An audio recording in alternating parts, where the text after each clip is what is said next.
Ang maayo nga buot buhaton sa tao dili niya mahimo. Roma Kapitulo 7 versikulo 14 hanggang 25. Nasayra nato nga ang kasuguan naggikan sa Espiritu sa Dios.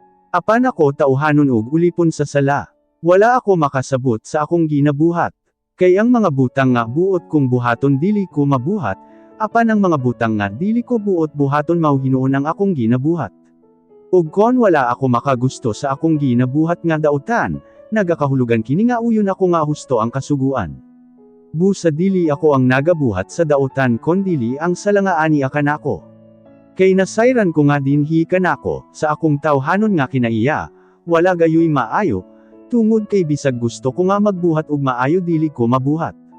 Busa, ang maayo nga buot kung buhaton dili ko mabuhat, apan ang daotan nga dili ko buot buhaton mao hinuon ang akong ginabuhat.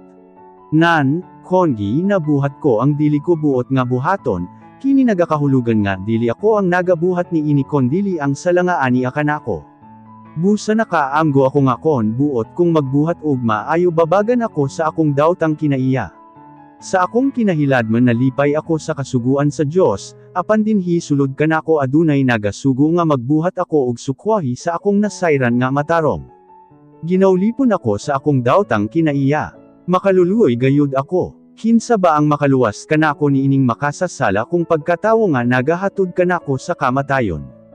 Walay lain nga makaluwas kanako kondili ang Dios pinaagi sa atong Ginoong Hesu Kristo.